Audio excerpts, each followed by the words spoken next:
পেটে ঢুকিয়ে দিয়ে আসতাম। আরে না না, আমি তো এখানে সবে এসেছি।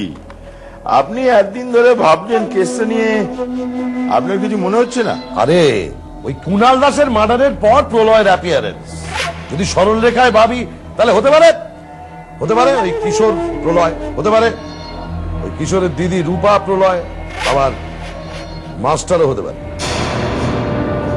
কিশোর আর রূপাটা তো বুঝলাম, কুণালের দাদা দিদি, কিন্তু মাস্টারটিকে ওই তো স্যার আশুতোষ মুখার্জির পর স্যার বিনোদ বিহারী দত্ত, আর এক বাংলার বাঘ।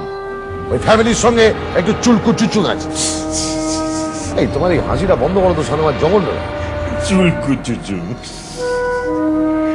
আচ্ছা, এটা তো গেল সরল রেখা, বক্ররেখাটা কি? হ্যাঁ, বক্ররেখায় ধরো অনেকেই হতে পারে। ধরো আমার বিরোধী দলের যে ক্যান্ডিডেট রণজিৎ বসু হতে পারে, অনিকেত সোম, না অনিকেত সোম হতে পারতো, নিলয় সেন হতে পারে, আবার সাধারণ মানুষ রাম সাহেব যদু মধু, যে কেউই হতে পারে। সমাজ সেবা করতে হয়তো নেমে পড়েছে। হ্যাঁ, যে কেউ তো হতে পারে, কিন্তু আসলে কে? আরে সেই জন্যই তো তোমাকে ডেকে আনা শানু মল্লিক। আমাকে কি জন্য এখানে ডেকে আনা হচ্ছে সেটা আমি খুব ভালো করে জানি, কিন্তু আমার একটা আশ্চর্য লাগছে যে এই কেসটা হঠাৎ বন্ধ হয়ে গেল কেন? কেন অনিকেত সমান নিলয় সেন বুঝতে পেরে গেছে যে প্রলয়কে ধরা ওদের পক্ষে সম্ভব নয়, তাই। কিংবা হয়তো এটা বুঝতে পেরে গেছিল প্রলয়কে, তাই ইচ্ছে করে ছেড়ে দিয়েছে। কেন কেন ইচ্ছে করে বন্ধ করবে কেন? প্রলয় কি ওদের বাপ না ঠাকুরদা? হ্যাঁ, রক্তওয়ালা বাপ না হোক, ভক্তওয়ালা বাপ তো হতে পারে। ভক্ত বাপ মানে? আরে বাবা, প্রলয় মামার কাজে মুগ্ধ হয়ে ভক্ত হয়ে পড়েছে, ব্যাস। তাহলে তুমি এই কাজটা করতে পারছো না কেন? ওরা যদি প্রলয় মামাকে খুঁজে বার করতে পারে, তুমি কি করছো? পৃথিবীর যে কোনায় লুকিয়ে থাকুক, ফুল ঝাড়ু মেরে বের করবো, আর একবার খুঁজে পাই তারপরে এমন হাল করে ছাড়বো না। এই না, তুমি কোনো হাল করবে না।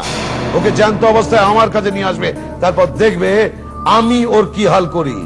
এমন হাল করব না যে ফটোগ্রাফার প্রলয়ের মরার পর ডেড বডির ছবি তুলতে কেঁপে যাবে ভয়। কাঁপবে কেন? ছবি তুলতে ভয় পাবে কেন? ভয় পাবার কি আছে? ছবি তুলবে, অনেক ছবি তুলবে, এমন ছবি তুলবে যার কোনো নেগেটিভই খুঁজে পাবে না। বন্ধ Pralay fear when Shanu Mallick is here.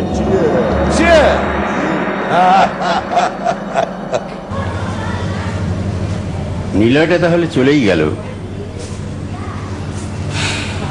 হ্যাঁ মাস্টারদা, ওনাকে অনেক করে বললাম, উনি শুনলেন না। যে যাবার সে যাবেই। সময় দেখবি সব পূরণ করে দেবে। এই যে আমার মা যখন মারা গেলেন, তখন আমার বুকটা ফাঁকা হয়ে গিয়েছিল, কিন্তু সময় সেই ফাঁকা জায়গাটা আবার ভরাট করে দিল। আমি নতুন করে মা ফিরে পেলাম। সময় সব প্রশ্নের উত্তর দিয়ে দেবে রূপা। এই প্রশ্নের উত্তর যেদিন নিলয় খুঁজে পাবে, সেদিন আবার ফিরে আসবে সে। কিন্তু সমস্ত অসহায় মানুষ তো সেই সময়ের দিকে তাকিয়ে আছে যে কখন প্রলয় এসে তাদের উদ্ধার করবে, বিপদ থেকে টেনে তুলবে। মাস্টারদা, অনিকেত বাবুর মৃত্যুর পরে আর নিলয় বাবু এই ইস্তফা দিয়ে দেবার পরে যে জায়গাটা খালি ছিল, সেখানে একজন নতুন অফিসার এসেছেন। শানু মল্লিক? হ্যাঁ। সিদ্ধেশ্বর মুকুটির লোক? হ্যাঁ। কে কার লোক তা দিয়ে কিছু বিচার করা যায় না রূপা। এই সমাজের পাশার ঘুঁটিটা তো কিছুকাল যাবৎ প্রলয়ের হাতেই ছিল। অনিকেত ছিল তার খুব কাছের লোক। প্রলয় পারলো অনিকেতকে বাঁচাতে। মরণ বাঁচন কে কার লোক দিয়ে বিচার করা যায় না। কিন্তু শানু মল্লিক আসবার পর থেকেই কিন্তু একেবারে পড়লে হয়ে প্রলয়কে খুঁজে বেড়াচ্ছে মাস্টারদা। খুঁজুক, খুঁজলেই যে পেয়ে যাবে এমন তো কোনো কথা নেই। আমিও তো খুঁজেছি, পল্টুর খুনের কারণ খুঁজেছি, তার বিচারের প্রহসনের কারণ খুঁজেছি। প্রলয় জন্মাবার পর নিজের অস্তিত্ব খুঁজেছি, পেয়েছি, পাইনি। শানু মল্লিকও পাবে না প্রলয়কে খুঁজে। কিন্তু তুই এত নিশ্চিত হচ্ছিস কি করে ভাই? তার আগেই প্রলয় হারিয়ে যাবে, আর কোনোদিন ফিরে আসবে না। মাস্টারদা, মাস্টারদা, আমি আবারও বলছি, যে দায়িত্ব আপনি নিজের হাতে তুলে নিয়েছেন সেটা তো আপনাকেই শেষ করতে হবে, তাই না? ভাই, আমার কিন্তু মনে হচ্ছে রূপা ঠিক বলছে। সমস্ত শহরটা তাকিয়ে আছে যে কখন আবার প্রলয় ফিরে আসবে। মাস্টারদা, প্রলয়কে আবার ফিরে আসতেই হবে। না,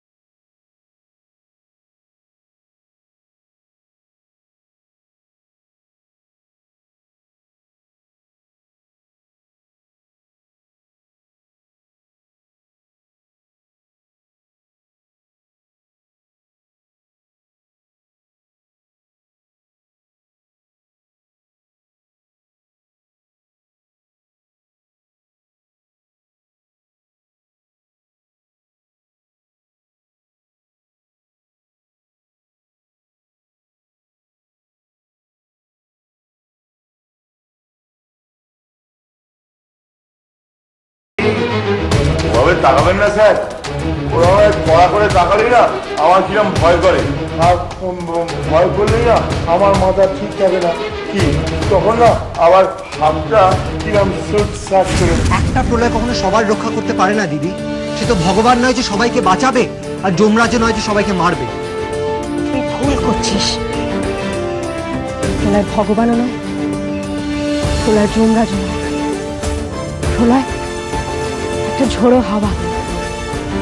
যখন সে আসে না, চারিদিকে সব তখন স্থির, শান্ত, সবকিছু যেমন ভাবে চলার তেমন ভাবেই চলতে থাকে। কিন্তু যখন প্রলয় আসে, তখন সব অশুভকে একেবারে লন্ডভন্ড করে দিয়ে চলে যায়।